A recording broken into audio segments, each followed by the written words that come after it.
Help me to reach 2,000 subscribers. The sound of laughter drifted across the fence that separated our backyard from the neighbors. It was the kind of laughter that makes your skin crawl. Too loud, too long, too forced. I looked up from the grill, tongs still in hand, as my wife, Lila, leaned toward our neighbor, Owen, her eyes glimmering in that mischievous way that used to be reserved for me. Then she said it. $100 and a burger, he's yours, she joked, nodding toward me.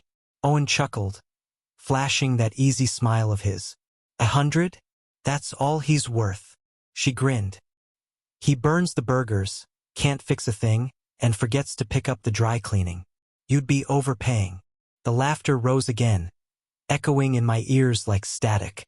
I forced a smile, pretending it was harmless fun.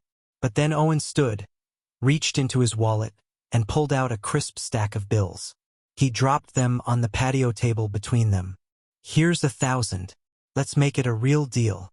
The laughter stopped. Lila's eyes widened for a second, then narrowed. Her lips curled into something that wasn't quite a smile. You sure you can handle him, Owen? She said softly. I waited for the punchline, for her to wave it off, for the air to lighten. But she didn't. She just stared at him, the silence stretching between them like a held breath. And something in that silence made my stomach twist. That night I couldn't shake it. Lila brushed it off when I mentioned it, claiming it was just Owen being Owen. But something had changed in her tone when she said his name. A softness, an ease that didn't belong there. I wanted to believe her. I did. After all, Owen was our new neighbor, recently divorced, charming, and too damn friendly for my comfort. But it wasn't until a few days later that the unease turned into something heavier, darker. I came home early from work, rain still dripping from my jacket. As I stepped inside, I heard voices, low, intimate tones coming from the kitchen. I froze. Lila's laugh, then Owen's. I moved quietly, my heart pounding so hard I could feel it in my throat. From the hallway, I saw them. Lila sitting on the counter, legs dangling, Owen standing close enough to touch her knee. Their faces were lit by the pale light of the refrigerator. Don't worry, she whispered. He never comes home before 6. I didn't move, couldn't. My mind fractured. Part of me screaming to barge in, another part hoping I was misreading everything. Then Owen brushed her hair back and said, You said you wanted to keep it casual. She smiled. I do. For now. That was enough. I stepped back, my shoes silent on the wooden floor. I didn't need to see more. For the next few days, I lived a double life. By morning, I was the doting husband, pretending to laugh at her jokes, cooking her breakfast, nodding along to her stories. By night, I was the ghost that haunted my own house, watching, waiting, listening. She started wearing perfume again, the one she'd stopped using years ago because it reminded her of college.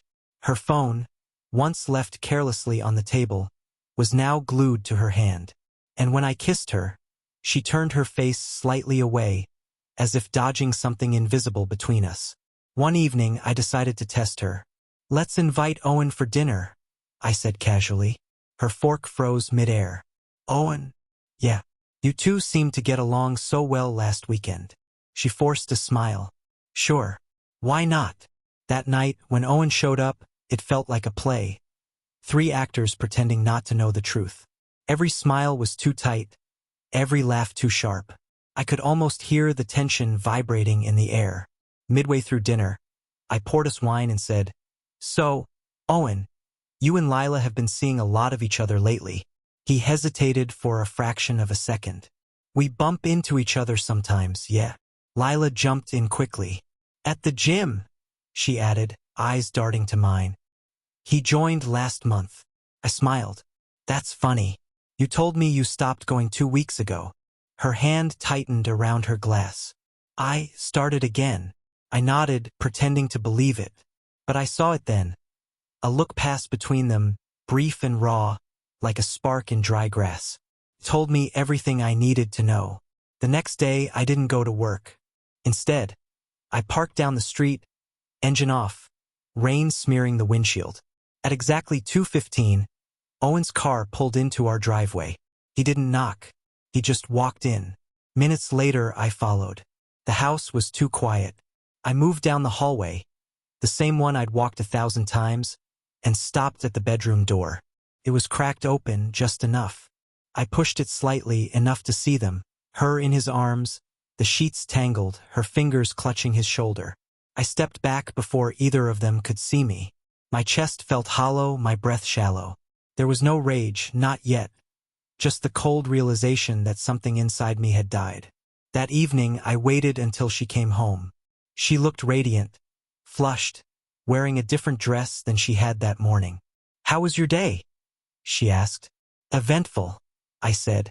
I gestured toward the patio where we'd all laughed days ago. On the table lay a brown envelope, thick and slightly open. She frowned. "What's that?" "Payment," I said quietly. "From Owen." Her face paled. "I thought I'd take him up on his offer," I continued. "You said 100 and a burger, right? He gave 1,000. That should cover it." "Daniel, stop," she whispered. But I didn't stop. I placed my wedding ring inside the envelope, sealed it, and slid it toward her. "You sold a marriage for a joke, Lila. Consider this the bill." She tried to reach for me, tears forming, but I stepped back. "For what it's worth," I said. "You were right. I do burn the burgers. But at least I never played with someone's heart for entertainment." That night, I packed a single suitcase. As I left, the rain started again, soft at first, then relentless. I walked past Owen's house. The blinds were open. He was sitting at the table, alone, staring into nothing. Maybe he thought he'd won. Maybe she did too.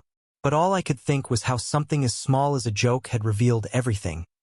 The truth, the weakness, the betrayal hiding beneath our smiles.